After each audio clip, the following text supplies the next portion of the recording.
All right, so I'm going to cut out the facing for Apron B. Now, this arrow means the grain line of the fabric. Now, this is your selvage at the edge of a fabric, and your grain line is this way and this way. So it's either the warp and the weft, okay? And they're just like weaving, just like the lines on this board here, they go horizontal and vertical. This one needs to go across the grain. So it needs to go against the grain or on the diagonal grain.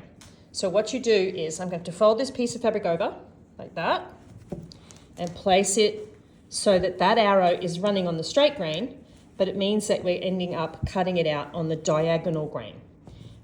So that when it curves around under your arm, it will sit nice and flat and not be all wrinkly. If you cut it on the straight, then it would not sit flat.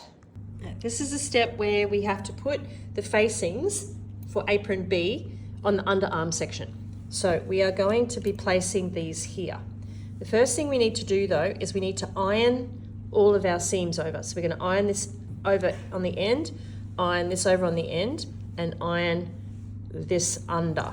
Okay, so this will actually be the casing that you're going to thread your apron strap through that will go around your neck and be tied at the back. So you need to get this, it needs to be about yay wide so that you can thread it through.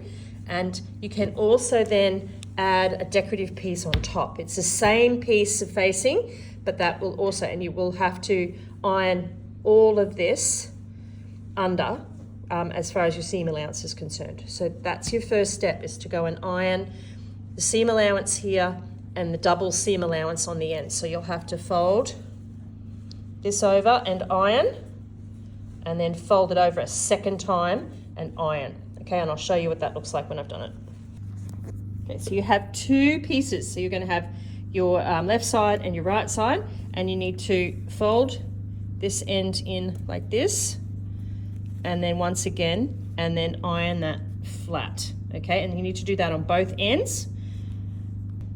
You see, I've actually folded it twice. So we've got a double fold over like that, and we're going to sew here along this edge, right on the edge of where it is folded. So this is where we're going to sew. So we're going to place that under, and we'll put our needle in right on the very edge. Okay, and we're going to sew, make sure you reverse, sew all the way along, and then reverse at the end.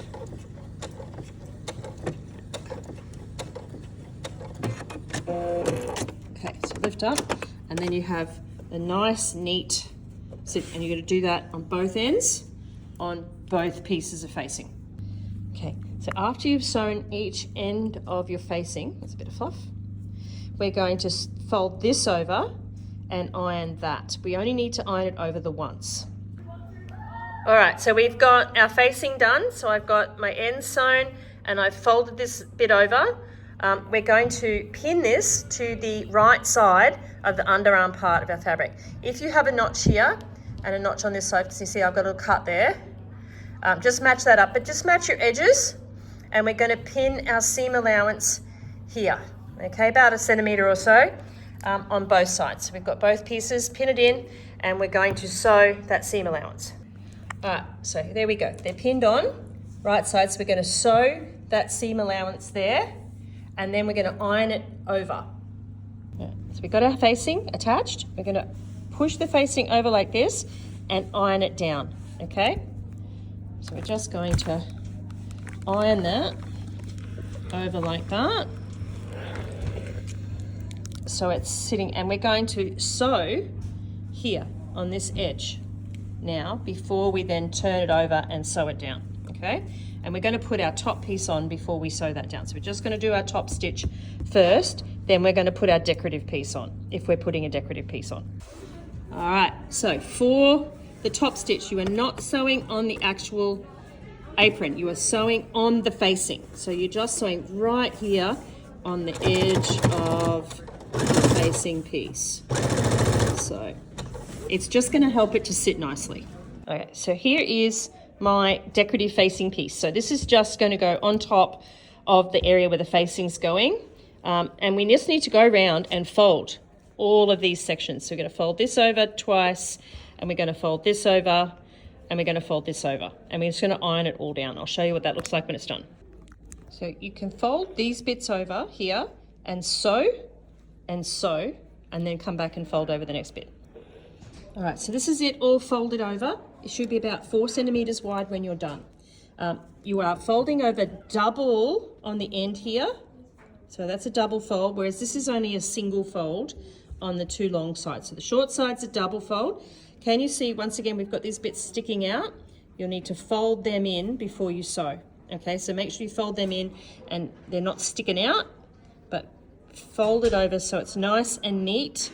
And we're going to sew this end here, and then we're going to attach it to the fabric, and we're going to sew. So we'll sew this bit first on the ends, and then we're going to attach it to the apron, and then we're going to sew the long sides.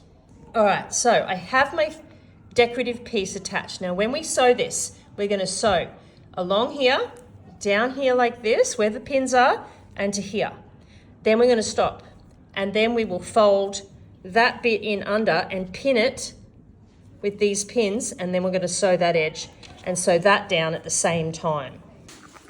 Right, so I'm going to sew along here, down here like this, and across to this point here, and then I'm going to pin the facing in place. So we're just going to sew really close to the edge, so really close here. Okay. So I have sewn these 3 sides of my decorative section. Now we're going to fold this under like this, and we're going to pin that to the back. Okay, because we do not want to close that hole there. That is where your strap is going. Okay, so you need to leave that open as a casing for your tie. All right, so we have our facing attached. Can you see that the top of this needs to be open so that we can thread our straps through there in the end? But that is what it's going to look like on the outside, and that's what it look underneath.